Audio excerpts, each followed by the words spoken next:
What is crack-a-lackin', fellow thermonuclear AFers? I am Dan Favale coming at you with a solo podcast. We're going to tackle a free agency target for every NBA team just to give us a change of pace, and also because I feel like we haven't done something where, we haven't talked about the Wizards a bunch lately. We've only talked a little bit about the Bulls, just to get into quick discussions about other team. Just want to throw you the quick reminder, though, to remember to rate, review, and subscribe to us wherever you're getting us. If you're new to YouTube, hit that sub button. The channel has been a little bit stagnant, but we're hopeful we'll keep growing with the community as the playoffs start and we get into the offseason. Spotify, Apple, subscribe to us wherever you're getting your audio podcast. Cross-subscribing helps us a ton. If you've done both those things, remember to join our Discord. The link to that's in the podcast and YouTube description. Help drive some more discussion in there and just tell people about us. We appreciate shout-outs on Twitter. You could link to the podcast. You could quote us if you like or hate something that we say, or just recommend us to people. Word of mouth goes a long way. And again, we push this, and it kind of feels like we're begging, pleading, but we do believe from the bottom of our hearts, as seriously unserious as we are, that this podcast is incredibly fun and also underrated. And so help us get the word out there. Finally, follow us on all the social channels at HardwoodKnocks on Twitter and TikTok, at Hardwood_Knocks on the IG. With that out of the way, let's get into a free agency target. I think every NBA team should already be thinking about. This is way too early. Things can change based on how the playoffs go about, what happens in the draft, other transactions and trades that are going to change the spending power that teams have to operate with. But I went about this as I'm not picking incumbent free agents. You have to be targeting another team's free agent. And I tried to keep it, some of them are more ambitious, but I also tried to keep it realistic. And certainly when I came up with the suggestions was working within the confines of every team's projected spending band. So do they have the non-taxpayer MLE, the mini MLE? Are they working with actual cap space? And what's the range of cap space they're actually working with? And then I considered just roster fit and how to maximize it and the team's direction, of course. But that's the toughest one. I mean, cap space can be tough to project now too, but the toughest one to project is that need still going to be there depending on what happens in the draft or if they seek out other trades. And so let's kickstart this with the Atlanta Hawks, who already locked down Bogdan Bogdanovic, and they project as a mini MLE team this year. And I have them as going after, they should be looking at Jalen McDaniels, banged up right now, but they just need kind of another wing and four spot just to deepen that rotation. Maybe you really do trust Jalen Johnson, in that role. It does seem like they're not going to be long for John Collins, but someone who could toggle between the three and the four. And Johnson's not really going to toggle between the three. And so with that $7 million, the taxpayer mid-level exception, $7 million about. I like Jalen McDaniels for them. I don't think he cost the entire thing, which would be important because I don't think Atlanta wants to. They project to be in the tax right now. I think they'll probably look to duck that by trading John Collins. And so if they don't, I would be shocked if they spend the full mid-level exception if it puts them in the tax. But that's a player, given their spending limitations, that I think would be an excellent fit. The Boston Celtics, they are just taxed out to hell. I have Utah Watanabe. It just feels like they could use some additional wing depth behind the Jason Tatum, Jaylen Brown brigade. They do have Malcolm Brogdon and Derek White and Marcus Smart, but those guys are all just sort of on the smaller end. And you could get Watanabe to play a little bit of four. And that's also good insurance in the event that Grant Williams winds up leaving in restricted free agency. The Brooklyn Nets, I have Naz Reid. Following their trades of Kevin Durant and Kyrie Irving, I think they should fall in the non-taxpayer MLE range, which is going to be about $11 million a year.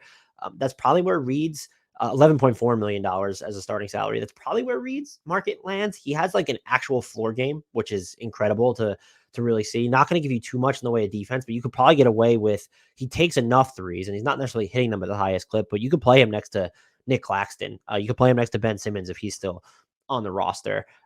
And they could just use some extra center depth. Now, Minnesota has the ability to match this, but they've already invested so much in Karl-Anthony Towns and Rudy Gobert. Are they going to give what's the equivalent of full non-taxpayer MLE money to another big? And also, Reed's an unrestricted free agent. And if you're going to have both Cat and Gobert there, his role is going to be forever capped. And so why would you want to stay there? The Charlotte Hornets, I have Dylan Brooks. They have the ability to get to $15+ million in cap space. I'm very interested to see how Michael Jordan potentially selling the team impacts their direction. I kind of just operate under the assumption that they would be more in the not have to win now mode, but would try and accelerate their position while having LaMelo Ball, who's extension eligible this summer. Who knows what happens with Miles Bridges, which is also why I didn't include like kind of another four. You're about to pay PJ Washington. It just feels like they're going to be looking for not huge splashes, but unless they completely upend their direction, they're going to look for guys that fill holes and can really help them re-enter the playoff discussion.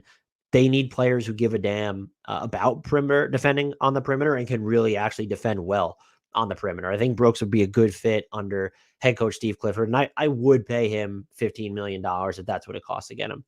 The Bulls, I have them as a non-taxpayer MLE spender, and I have Josh Richardson there. I think that he's had especially when he was in San Antonio, an underrated season. They just need another wing to sort of move about. Richardson's going to give you it's not perfect point of attack defense or perfect defending bigger wings and forwards defense, but he can range through the 1-4 there, good enough away from the ball to hit some threes. Doesn't seem like the Bulls are going to blow it up. They've been on a tear since the All-Star break. The wing market's also incredibly light, and so he's probably the best wing you could get with a non-taxpayer mid-level exception, I guess, depending on how you feel about Austin Reeves. I have Josh Richardson also listed as the Cavaliers, which is kind of incredible that they have the non-taxpayer MLE at their disposal.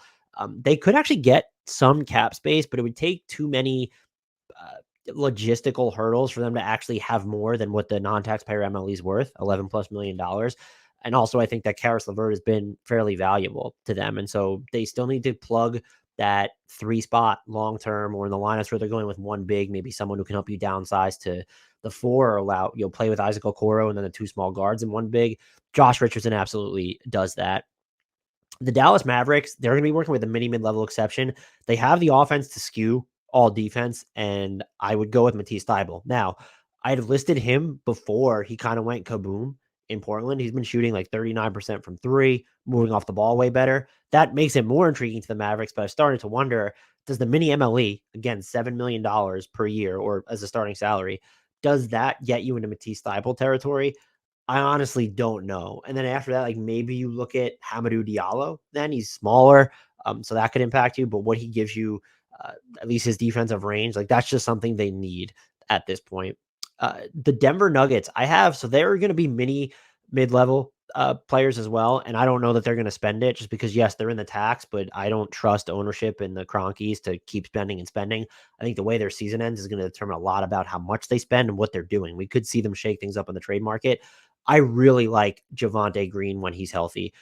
He is, for his size, which is like 6'5", he's a pretty good rim protector, and he can play and cover. Basically, he could defend 1 through 4, and he can log time at the 2, 3, or 4 spots. And so to sort of pick him up, I don't know that he would command the full mini MLE, but to pick him up for a fraction of it or most of it fits in really well with a team like Denver. If they ever wanted to decide, hey, especially look, Bruce Brown might leave. The Denver doesn't have his bird rights. Even if you keep him, just have the option of rolling out Green, Brown, KCP, Gordon, and Jokic for time. So, we're just going to defend Jokic with all the defenders. That could be interesting.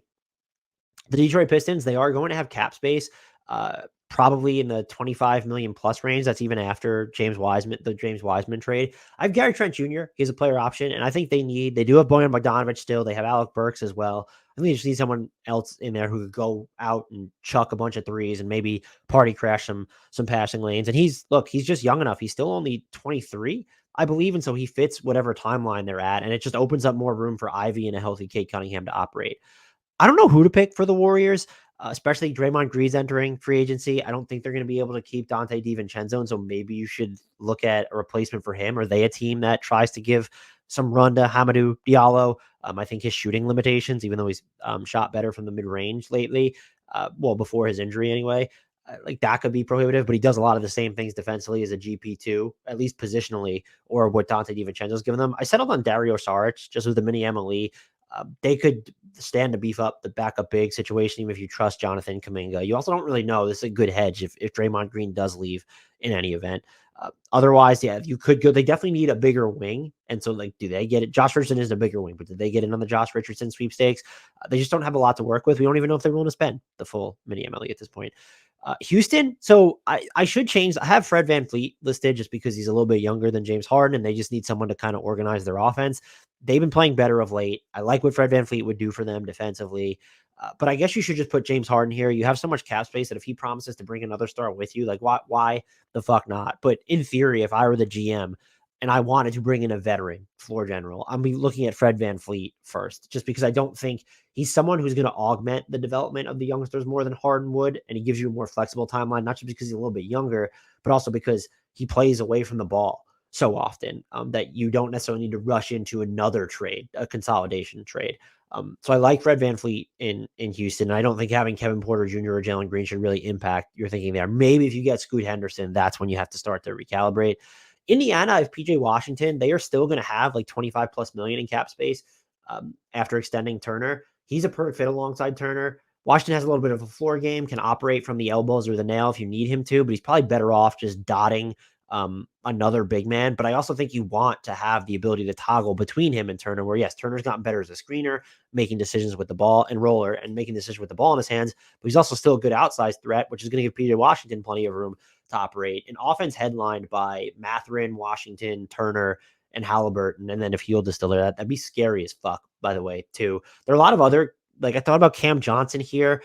I don't know if he gives you enough versatility because PJ Washington, he can slide up to the 5 if you really want to. And he's also like, that's the guy that just defends Giannis for the Hornets. Like, that's just another body to throw at him. You're not going to do that with Cam Johnson. Grant Williams would be an option as well. But I like PJ Washington. Feels like he has the higher ceiling of all the names I mentioned, even if he might have the lower floor. There's like higher floors for Cam Johnson and Grant Williams. The Clippers, they're going to have the mini MLE. And I went with Bismack Biyombo. I'm not a fan of the Mason Plumlee backup center situation. I don't know why you would perpetuate that. I thought it was like, it didn't cost them too much. Maybe it was a puzzling move to some people. It's just whatever to me. Biyombo has statistically been the best rim protector in the league when you look at opponent field goal percentage allowed. And just to get him in there, you have enough spacing around him to where you just have him set screens, roll to the basket. Someone who's cheap and you might be able to pick him up maybe on a little bit more than a league minimum contract. So that'd be good value there. The Lakers, they're going to be mini MLE players. They're going to operate over the cap. If they don't, this will change. But you would have to get rid of D'Lo, Jared Vanderbilt, Rui Hachimura, and Malik Beasley. I don't think they're going to do that. And a Kyrie Irving sign and trade scenario is just too hard because it hard caps you for them to explore that route, or to, even if he could take a pay cut, let's say for 29 million and just sign with them. That's a pretty big pay cut when he's eligible for a $40+ million salary. If he wanted to go the Kyrie route, it actually probably makes more sense to re-sign D'Lo, keep Vanderbilt's deal. It's non-guaranteed. Pick up Malik Beasley's team option, maybe re-sign Rui Hachimura to a minor deal. And then you can use their salaries as filler in the trade. Like Dallas might have interest in D'Lo in a mid-season Kyrie Irving trade. Who knows? They'd certainly probably have interest in Beasley and Jared Vanderbilt. So I have Torrey Craig. They just continue to get some bigger wings in there. His 3-point shooting can be all over the place, but he will help you on the offensive glass. I don't know that I would play him with Vanderbilt and AD at the same time, but I might try it just to see what that looks like defensively, especially you could be enormous if LeBron's in that equation. And generally, like Torrey Craig in Phoenix has hit enough threes to be serviceable. So I like him in LA, and I think he's going to fall in the mini MLE range. Memphis. So they can have cap space. They won't, because I think they carry Dylan Brooks's hold. And I think that would bring them to mini MLE territory if we're assuming that he stays.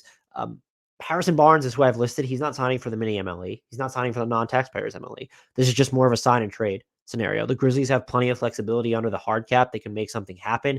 It would take cooperation from the Kings and Barnes himself. He would have to want to leave Sacramento.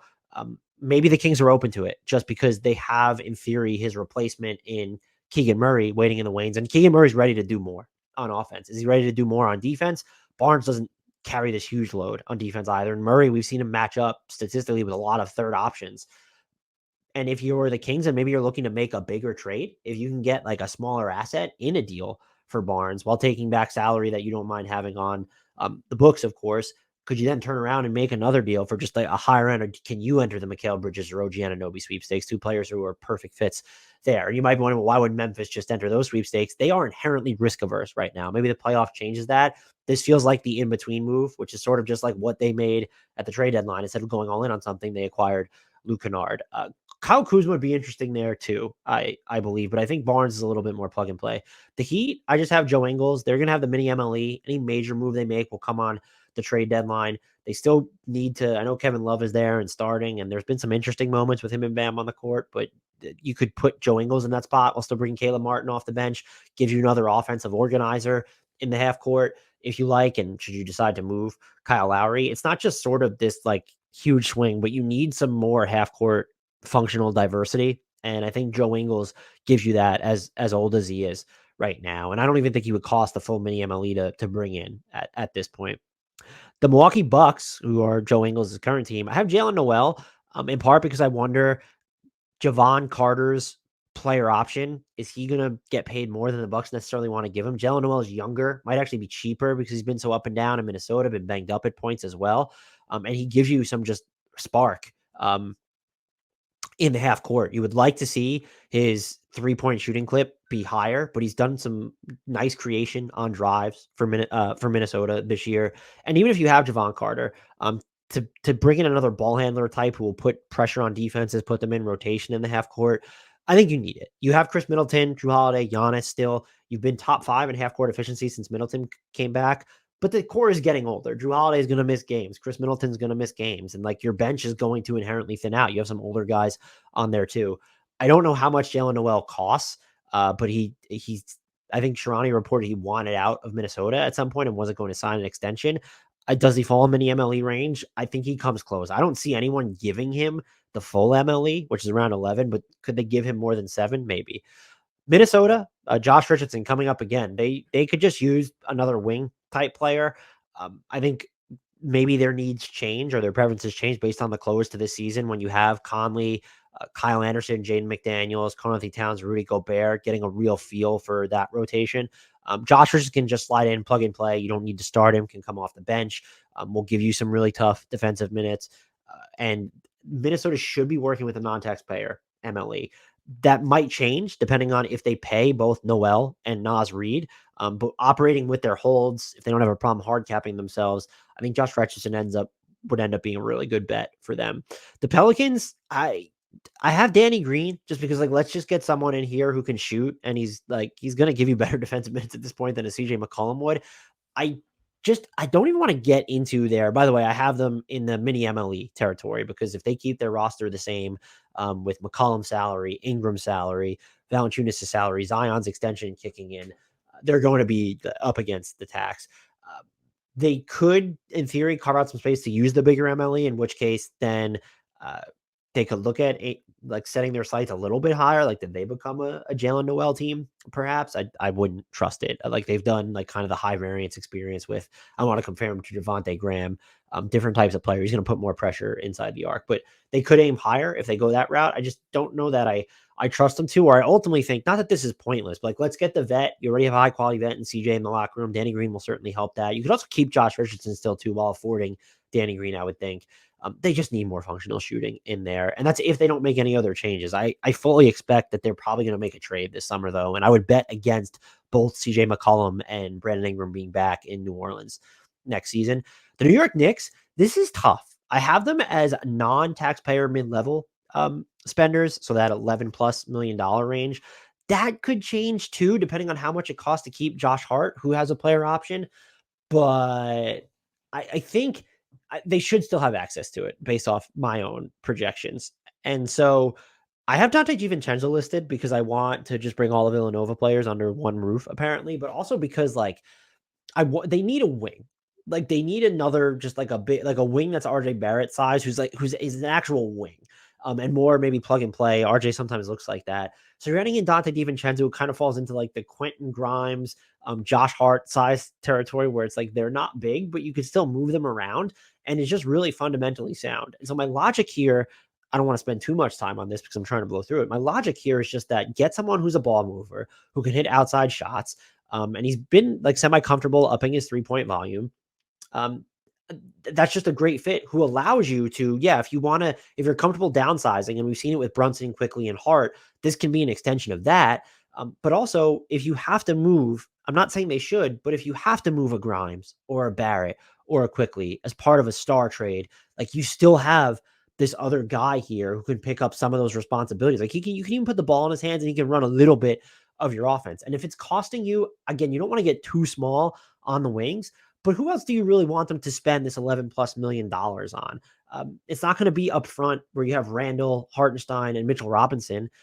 It's not going to be, you don't need it to be at point guard with Emmanuel Quickly and Jalen Brunson. And then you have these secondary playmakers in, Julius Randle. And of course, if you want to put the ball in RJ Barrett's hands, so why not take a shot? The wing market is so thin, and you're not going to be, and Josh Richardson would be a fine fit, but I kind of wanted to deviate here. And I like sort of having these, Josh Hart, really high IQ player. I think Emmanuel Quickly has shown that he's a really high IQ player. Jalen Brunson as well. And so I kind of just stacking your perimeter rotation with a lot of those higher IQ players. Does it bury Deuce McBride on the bench a little bit? What does it do to Quentin Grimes' minutes? It does increase the accountability for RJ Barrett, who's already seen some of his minutes dissipate following the addition of Josh Hart. So I stand by this, even though I've had more time to munch on it and second guessing myself.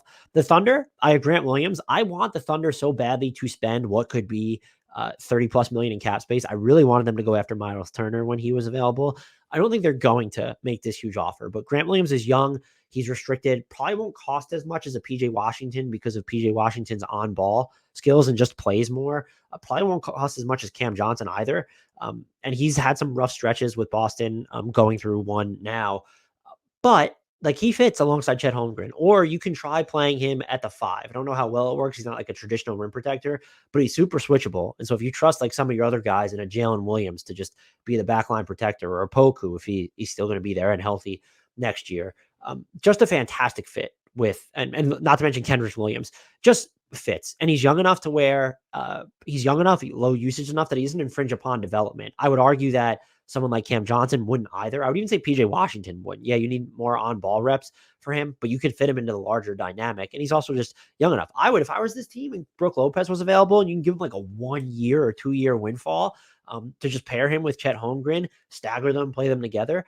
They are good enough to do that. And some people look at the ages of free agents and automatically assume that they would infringe upon the development of the kiddos or your overall direction.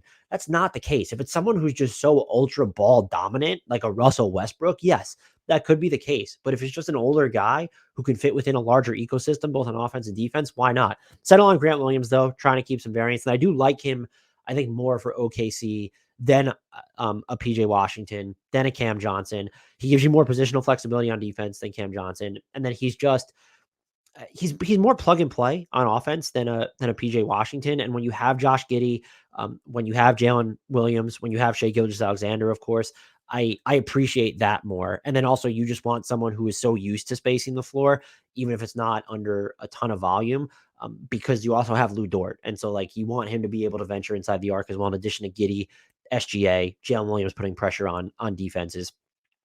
I like Grant Williams for them, but I wouldn't be opposed to PJ Washington or them just like, entering the Brandon Ingram trade sweepstakes. I have Fred VanVleet for the Orlando Magic because I'm not original. The Magic should have 20 plus million in cap space with the potential for more because they have the Gary Harris Jr. non-guaranteed salary on their books. So they don't need to go the sign and trade route. They also have the non-guaranteed salary for partially guaranteed for Jonathan Isaac, very partially guaranteed for Markelle Fultz as well. They can get to close. They can get to $30 plus million in cap space with relative ease. I think the goal should be to keep Markelle Fultz and Gary Harris because they're good. And so do you just waive Jonathan Isaac at this point, eat the $7 or $8 million, whatever he's guaranteed, stretch it, go from there? Or do you just try and broker a sign and trade? I don't know what that looks like with Toronto. Paolo, this year's pick, Franz Wagner, clearly off limits. Would Toronto want Markelle Fultz in that situation? He's been good for the Magic, but Fred VanVleet he can't really guard up as much as Markelle Fultz can, but he's really a sturdy defender. And he's just a better off-ball player offensively. Someone who's, especially if you're going to give him some bigs like a Wendell Carter Jr. or Paolo Banchero, who are going to be better screen setters than everyone on the Raptors, not named Jakob Poeltl at this point. So you should be able to give him enough space to operate on the ball, but he's very good at working away from it, inject some spacing into your offense without compromising what's been at times just a really feisty defense this year. It costs a lot. He's not super young. He's almost 29 years old. I don't care because the Magic might be ready to win immediately next season. And so as long as they don't end up with Scoot Henderson by virtue of winning the lottery or something, I really still like this as a fit in Orlando. It's again, it's like accelerating your timeline without over committing to that acceleration. The Philadelphia 76ers, I have Torrey Craig listed for them. They're going to be working with the mini MLE. This is just like the Jalen McDaniels situation. Maybe that works out. Let's see what it looks like when he's healthy. Daniel House has not been great for them. Another wing who can actually log like higher stakes minutes for them if they need him to, if they want an alternative to Tobias Harris or downsizing, having DeAnthony Melton, Tyrese Maxey on the court at the same time. I think Torrey Craig does that for them. Also would help them with what is just mind-bogglingly weirdly awful rebounding.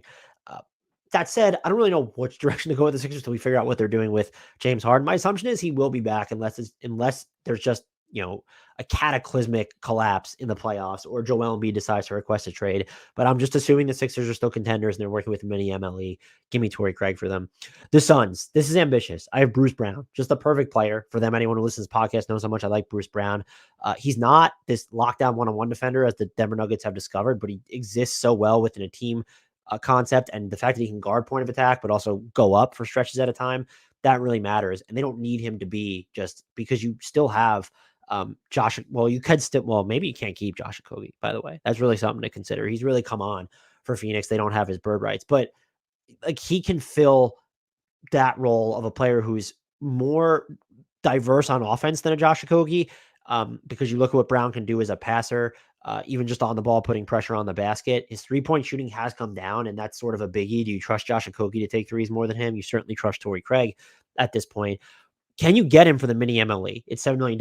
My guess is no. I think he might get a little bit more than that, but if you tell him, hey, you're starting, and it's for the Suns with Kevin Durant again, whom he played with in Brooklyn, does that say, if it's the difference between $8-9 million and $7 million, or are you willing to give him a 4-year deal where he's going to sign for 2 or 3 somewhere else? That could wind up helping your case. I love his fit there. Like insofar as you believe that he's not going to shoot, he's going through a stretch where he's shooting sub 30% from three. They can go a number of different directions. They just want shooting. But for the mini MLE, I think Bruce Brown would be a terrific get. For the Blazers, I have Naz Reid. I don't know which direction to go with them. They're going to have another lottery pick. Damian Lillard's already, calling for surrender on this season, which was kind of sad to see. They should have the non-taxpayer MLE, though, unless they go a nuclear route. Get rid of, let Jeremy Grant walk. I have his cap hold baked in here. Maybe they find a taker for Yusuf Nurkic, but are you going to be able to just offload his money?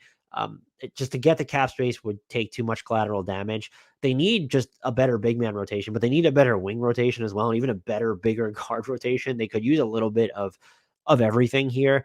But if you're looking at them being interested in keeping one of, if not both, of Matisse Thybulle and Cam Reddish, plus keeping Jeremy Grant, I like Naz Reid as a fit alongside Jeremy Grant in the front court.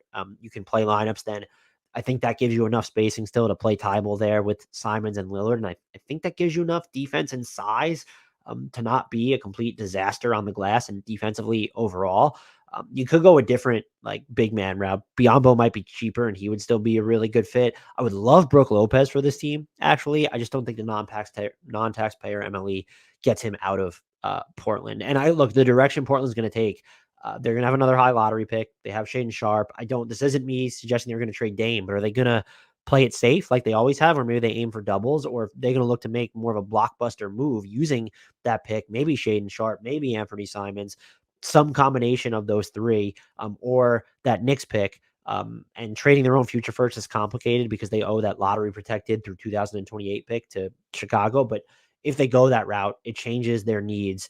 I mean, if they move Yusuf Nurkic, is it for a different big? How much did they sweeten it? I feel like Naz Reid works, whether if you need him to step in and start, or just as someone who can back up Yusuf Nurkic. And maybe you almost have a co-op there where they're splitting 48 minutes down the stretch. And I do think Naz Reid leaves a lot to be desired as a rim protector. It's the same for Nurkic. And I think we know Reid's going to hold up a lot better on the perimeter right now. The Sacramento Kings, they could have cap space if they start fucking around with Harrison Barnes' cap hold. I'm assuming that they'll keep his cap hold and look to keep him. I would love Josh Hart here, even though I don't want him to leave the Knicks. He has a player option. The Kings only have the non-taxpayer mid-level. Is he going to decline a $13 million player option to sign for a starting salary of 11? My guess would be no. I think he stays with the Knicks. However, you could investigate sign and trade scenarios, or if you're offering him the full boat over 5 years, that might be different than if he's getting a 2 or 3 year deal from someone else, or maybe he wants to reach free agency sooner because of that TV money. But as someone who's not made a terribly large amount of money in his career, just something to keep in mind. And if it's not going to be him, I think you aim, you have to aim then a little bit smaller. I'm not using the whole non-taxpayer MLE on a guy like Matisse Thybulle. Hamidou Diallo would be an excellent fit here. So those are all other options that you can consider, but I think Josh Hart would just be like quintessential perfect fit here. Yeah, a little small, but like you've played Kevin Huerter at the 3 for a bunch this season. It could work out. And you have, Josh Hart probably becomes 6th man of your favorite if he's coming off the bench, or maybe you decide Kevin Huerter comes off the bench and you're starting Fox with Josh Hart and Harrison Barnes and Keegan Murray and Sabonis. That's a hell of a 5, but it becomes a hell of a 7-man rotation. Throw Monk in there if you pick up a Josh Hart. ambitious for them, but I think they have mechanisms to do it. The Spurs are interesting. I went with Io DeSunmu. Like, let's just get another type of guard who can defend almost every position. Can't really run those deliberate pick and rolls as efficiently as you want, but he could still do it, and he could put pressure on the basket. Young fits your timeline. The issue with him, and we'll get into this with someone else that I picked for the Utah Jazz, is he's an early bird restricted. So the best way to get him would be to offer him this huge deal, but you can't start him at more than the, basically the taxpayer mid-level exception, non-taxpayer mid-level exception. So 11 plus million in those first 2 years. But you have the ability, if you have cap space, to have that salary spike in year 3, otherwise known as that poison pill. If I were the Spurs, I would just consider it. Like, see, what is it going to take to get him out of Chicago? They're definitely matching non-taxpayer mid-level money, would be my guess. If they don't, then yeah, try it. And just see. If it's a 3-year deal and you have to eat one just astronomically large season, you have $35+ million in cap space, and you're on this really gradual timeline. I would love to see what DeSumo can do around a team that is still built to kind of play fast. I don't know if I trust him to space the floor, and he's not that from scratch creator that you necessarily appreciate, but because you're going to test out so much of the secondary creation with with Keldon Johnson, with Devin Vassell, with Jeremy Sohan. And then also, you don't know what's going to happen with Trey Jones in free agency. He also falls under, like, he's also going to be a free agent this summer. So DeSumo, I think, would have the higher ceiling than him, even if Jones is the steadier hand. Just thought that'd be a fun fit for San Antonio. We don't know who they're going to wind up with the draft. If they get Scoot, again, subject to change. Toronto, I have them as buyers now, and they'll have the mini MLE after they acquired Jakob Poeltl. I'm just going to assume that they keep or try and keep Fred VanVleet. They re-sign Gary Trent Jr. He does feel the most likely to leave, then re-sign Jakob Poeltl. I have Javon Carter, player option. You should be able to get him for less than the mini MLE, and he just fits their ethos, not in terms of size, but like he can play hounding defense like they want to play ultra aggressively. And when he's hitting his threes, he just becomes like he can give you some downhill stuff with the ball in his hands. Not necessarily someone who's going to run the more methodical offense, but that's why you have Pascal Siakam, presumably Fred VanVleet. You want to groom Scotty Barnes in that role too. I think Javon Carter is just a cheap option for a team that's about to get very expensive. Utah. So I initially had Grant Williams. I'm going to pivot from here, and I've decided that they should poison pill Austin Reeves. They just need like some sort of truer wings on this roster. They have Ochai Agbaji, who's been like showing flashes on flashes on flashes of late. And then after that, I don't consider, he's played some 3, but you're not going to consider Lauri Markkanen a wing. And even Talon Horton-Tucker, he's shown like flashes himself in spurts, but like more of a point guard who needs the ball in his hands. Austin Reeves is not going to need that. And so just to bring in any sort of wing here, because who's the other, like you have Agbaji, and that's if you consider him a wing, it's either Fontecchio is like the closest they come to a wing after that, like a true wing, not even Juan Toscano Anderson. He's like more of a combo forward to me. And so you go the poison pill route. You have more cap space than anyone in the league, probably, depending on how much you need to pay Jordan Clarkson. I would just look, and whether you keep Kelly Olynyk, I would probably keep Kelly Olynyk, by the way. I would just guarantee his like $12 million salary or whatever it is becomes an interesting trade chip at worst. I would go after Austin Reeves, just really a player who does a lot of different things, can hold up on defense. When he's willing to take outside shots, he becomes super dangerous, but he's great at moving off and on the ball towards the basket. And given how much space Utah's offense typically operates with, that would be an incredible fit. Do the Lakers, they probably match non-taxpayer MLE money. They have the ability to, which would be $11 million, I would guess. But like the Jazz can go higher on an annual basis by making it the poison pill provision, even though they're limited in what he can be paid the first 2 years. I don't even want to talk about the Wizards. I have Trey Jones. He's a restricted free agent, but it's like I have the Clippers as a mini MLE team. So first of all, what are the Wizards going to be done? Like they're always sort of on the cusp of a rebuild without ever entering it because they don't want to. And so my assumption is that they're going to look to elevate this team. I think they need just a different look at point guard and offensive playmaking from DeLon Wright and Monte Morris. I think Trey Jones would give them that. His in-between game is nice. Throws really good pocket passes, can be somewhat pesky on the defensive end. Not going to be a game changer, but again, you're working with the mini MLE. You're not going to get a wing or a combo forward of super high caliber for that. You're looking at, okay, like, do you really want a mini MLE? So you're not even in Josh Richardson territory. You might even be in Matisse Thybulle territory at this point. You're looking at, if you want to go the Jalen McDaniels route, I wouldn't even go a big man route just because you have Daniel Gafford and Kristaps Porzingis. You could go more of like the floor spacing, just pure shooter route, but Trey Jones I have listed because will the Spurs want to pay him? Just when they're moving forward, depends on who they're drafting. So if you just offered him the full starting $7 million salary, is that something the Spurs want to pay for someone who I don't think that they would want to like have as their starting point guard next season? At least that's maybe they would. But also when you have Malachi Branham, Vassell, Devontae Graham now, Keldon Johnson, this year's draft pick, so on, like you might decide like, hey, yeah, we could let him walk. I don't think they would, but if I'm the Wizards, that's just who I'm looking at. This feels like the best player that you could realistically get and who fits to me with your mini MLE. Hope you enjoyed this. If you've not done so already, please remember to subscribe to us wherever you get your podcasts, YouTube, Spotify, Apple, leave reviews, tell your friends, family members, enemies, random people on the street, acquaintances, coworkers about us. Shout outs on Twitter or social media are appreciated. Tag us. You can quote something I said from the podcast, suggest something I said from the podcast, or just shout us out. I will engage with it if we are tagged. Until next time, and as always, I leave the shout out to the one, the only, the real crown jewel of 2023 NBA free agency, Frank Ntilikina.